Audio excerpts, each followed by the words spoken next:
अब देखो हम स्टार्ट करते हैं क्वेश्चन नंबर 9, 8.1 का क्वेश्चन नंबर 9 स्टार्ट करते हैं। क्वेश्चन नंबर 9 में क्या कह रहा है, in triangle ABC right angle at B, आप हाईलाइट करो राइट एंगल एट बी को।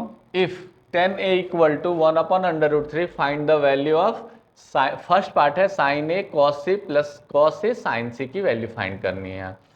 तो आपको राइट एंगल ट्रायंगल एक बनाना होगा। सबसे पहले राइट एंगल ट्रायंगल बना लो,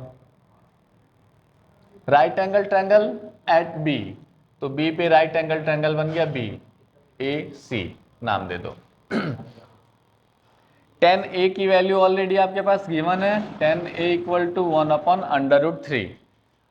मैंने बार बार बोला इस एक्सरसाइज के लिए आपको ये फॉर्मूला बिल्कुल याद होना चाहिए, पंडित बद्री प्रसाद हरी हरी बोल, या तो पाकिस्तान भूखा प्यासा हिंदुस्तान हरा भरा।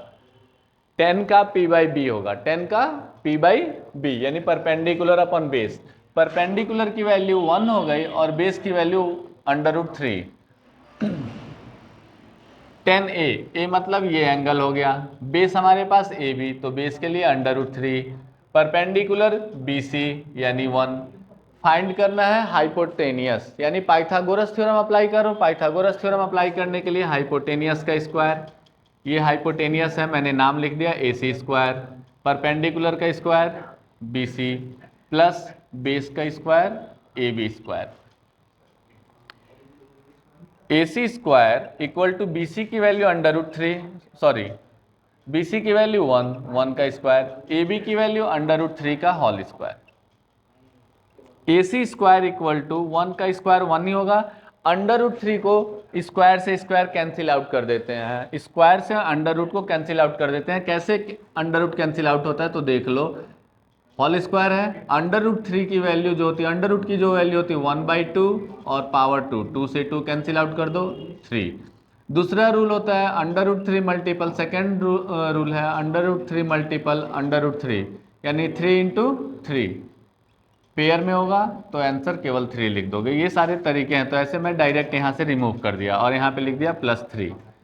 AC स्क्वायर इक्वल टू 4, तो AC इक्वल टू, सारे क्वेश्चन में ये आपको बता रखा हूँ कि स्क्वायर हटेगा तो अंडर आएंगे राइट साइड में। अब 4 का फैक्टर कर दो 2 × 2, तो AC की वैल्यू आ गई AC equal to 2, AC equal to 2, ये आपका AC निकल गया।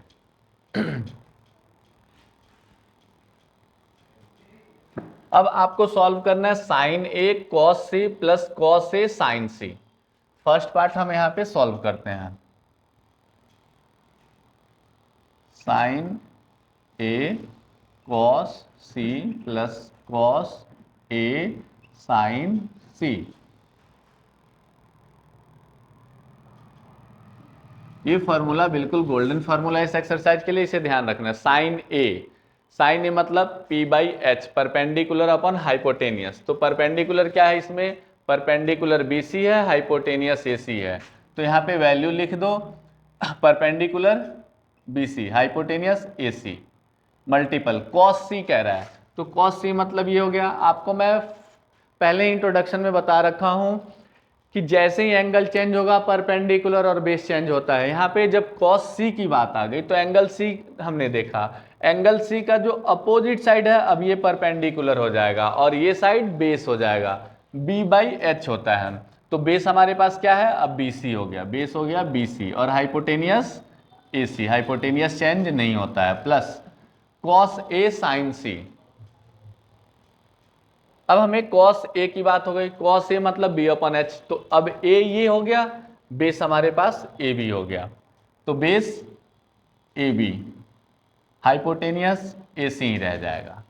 sin C, sin C का क्या होगा P/H, अब ये C हो गया तो परपेंडिकुलर AB हो जाएगा यहाँ पे, तो परपेंडिकुलर AB और हाइपोटेनियस AC ही रह जाएगा। वैल्यू पुट कर दो सबकी, BC की वैल्यू 1, AC की वैल्यू 2 इंटू 1/2 प्लस AB की वैल्यू √3, AC की वैल्यू 2 मल्टीपल √3/2।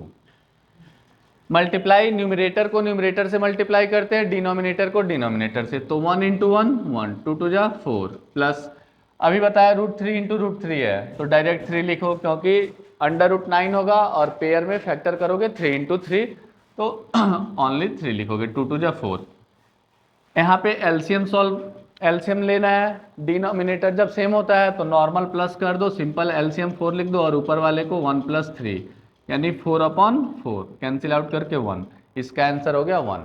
अब सेकेंड पार्ट क्वेश्चन का देखते हैं। सेकेंड पार्ट में cos A cos C minus sin A sin C find करना है। इसमें कोई चेंजिंग नहीं होगी, ये एज इट इज रहेगा। cos A का formula base upon hypotenuse, base क्या है हमारे पास AB, हाइपोटेनियस बोला हूं चेंज नहीं होगा AC। cos C का मतलब भी base upon hypotenuse, but base change हो जाएगा, जब C ये हो गया तो बेस हमारे पास BC हो जाएगा और hypotenuse AC minus sine A की बात आ गया तो P/H, perpendicular BC, hypotenuse AC into sine C, अब परपेंडिकुलर AB होगा, AB/AC। बार बार बोल रहा हूं ये बात ध्यान देना, परपेंडिकुलर और बेस एंगल डिसाइड करता है, परपेंडिकुलर और बेस यानी थीटा। cos A है, हमने एंगल हाईलाइट ये कर दिया cos A का, तो cos A का फॉर्मूला बेस अपॉन हाइपोटेनियस हो गया, तो बेस ये होगा, इसका अपोजिट साइड हमेशा परपेंडिकुलर होगा जब एंगल A की बात होगी। सेम ही सिचुएशन है, देखो cos C बोल दिया, अब यहाँ पे बेस और परपेंडिकुलर चेंज हो जाएंगे। cos C मतलब ये एंगल हो गया, हाईलाइट किया, इसका अपोजिट साइड ये हुआ तो ये परपेंडिकुलर हो गया, ए भी परपेंडिकुलर हो जाएगा और बेस हमारे पास BC हो जाएगा, इस वजह से ये चेंज हो रहा है। इस पर काफ़ी फोकस आप लोगों को करना है, इस पर ध्यान देना है, पेपर में यही सब मिस्टेक होते हैं। सॉल्व करो। AB की वैल्यू √3, AC की वैल्यू 2, BC की वैल्यू 1, AC की वैल्यू √3।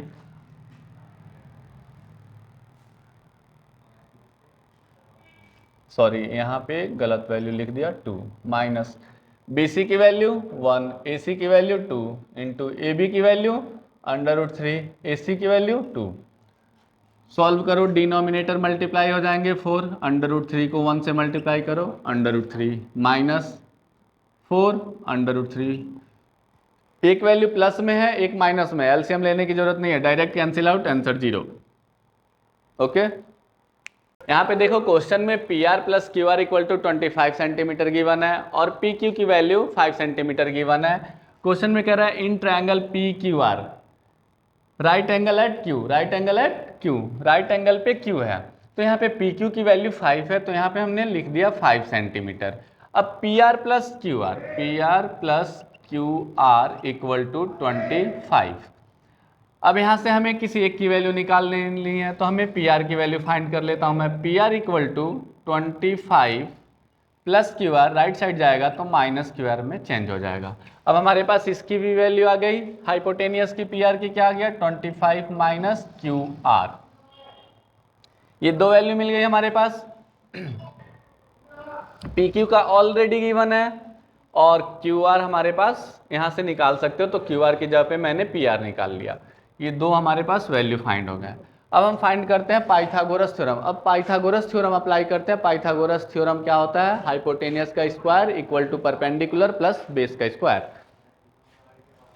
यहाँ पे हमारे पास होगा PR का स्क्वायर प्लस PR का स्क्वायर इक्वल टू PQ का स्क्वायर प्लस QR का स्क्वायर। PR की वैल्यू हमारे पास गिवन है 25 माइनस QR का whole square equal to PQ की वैल्यू 5 स्क्वायर प्लस QR की वैल्यू फाइंड करनी है QR का स्क्वायर। यहाँ पे A माइनस बी की होल स्क्वायर पुट कर दो, A माइनस बी का होल स्क्वायर दिख रहा है, 25 का स्क्वायर 625 माइनस 2AB होता है तो 2 × 25 यानी 50 QR प्लस में QR का square equal to 25 plus QR का स्क्वायर। यहाँ पे देखिए बोथ साइड प्लस QR है, दोनों साइड जब प्लस में है और सेम वैल्यू है कैंसिल आउट हो जाते हैं। आपको यहाँ पे कंफ्यूजन हो तो रफ वर्क करके बता देता हूँ कैसे आया। A माइनस बी का होल स्क्वायर 25 का स्क्वायर माइनस 2 × 25 × QR प्लस में QR का स्क्वायर यानी 625 minus 50 Q are plus Q R का स्क्वायर। तो ये a माइनस बी के होल स्क्वायर से ये पार्ट हमें इतना फाइंड हुआ। अब यहाँ क्या करेंगे, राइट साइड लेफ्ट साइड ले जाएंगे, जो वेरिएबल है एक साइड रखेंगे तो minus 50 Q R equal to 25 minus 625 plus 625 को इस साइड लेके आया minus 625 minus 50 Q R as it is, यहाँ पे माइनस करोगे तो minus 600 minus minus cancel out, Q R equal to 600 upon में 50, जीरो से जीरो कैंसिल आउट, 5 12 जा 60, Q R equal to 12। Q R की वैल्यू हमें फाइंड हो गई, क्यू आर हमें 12 मिल गया। जब क्यू आर फाइंड हो गया तो हमें इसे इक्वेशन फर्स्ट पुट कर लेते हैं और इसमें पुट कर लेते हैं क्यू आर की वैल्यू, ताकि हमें पी आर की वैल्यू फाइंड हो जाए। तो P R equal to 25 minus Q R, तो P R equal to 25 minus 12, P R equal to 25 minus 12 13, ये पी आर की वैल्यू फाइंड हो गई। पी आर कितना हो गया यहाँ पे, ये 13 हमारे पास निकल गया पी आर की वैल्यू, ये 13 सेंटीमीटर निकल गया। अब इसे हम इरेज कर सकते हैं, इसका कोई ज़रूरत नहीं है, ये हमारे पास 13 सेंटीमीटर। अब आपको फाइंड करना है साइन पी, इट मीन्स ये साइड हो गया, तो ये बेस, ये परपेंडिकुलर और ये हाइपोटेनियस। तो साइन पी की value, sine P equal to P upon H, perpendicular की वैल्यू हमारे पास क्या हो गया 12, hypotenuse 13, cos P, cos P की value base upon hypotenuse, base क्या है 5 है, तो बेस की जगह पे हम 5 लिख देंगे, तो 5 हाइपोटेनियस 13। नेक्स्ट है 10p, 10p की value perpendicular upon base, perpendicular कितना है 12 और बेस कितना है हमारे पास 5, ये हो गया आपका आंसर।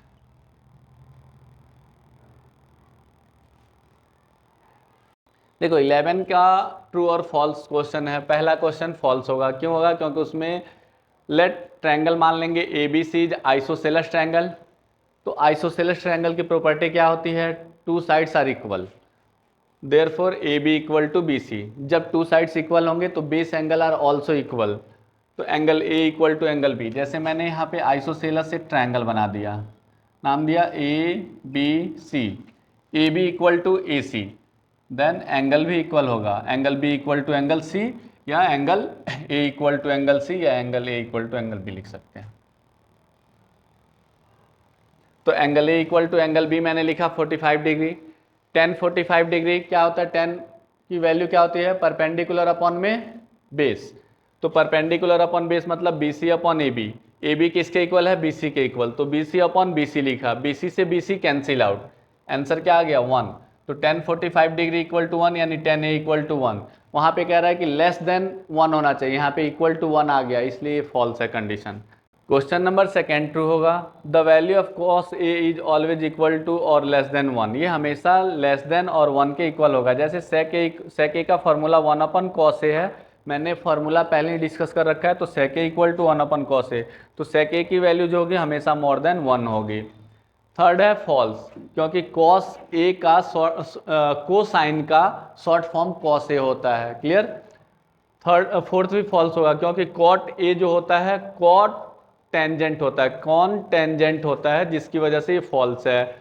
फिफ्थ भी फॉल्स होगा, the value of sine theta is always equal to और लेस देन 1। जब आप टेबल देखोगे, टेबल मैंने बता रखा है, उसमें साइन की वैल्यू जो होगी हमेशा 0 से बड़ी और 1 से छोटी और 1 के इक्वल होगी, लेस देन 1, क्लियर। तो ये फॉल्स है, 1 के इक्वल होता है, क्लियर।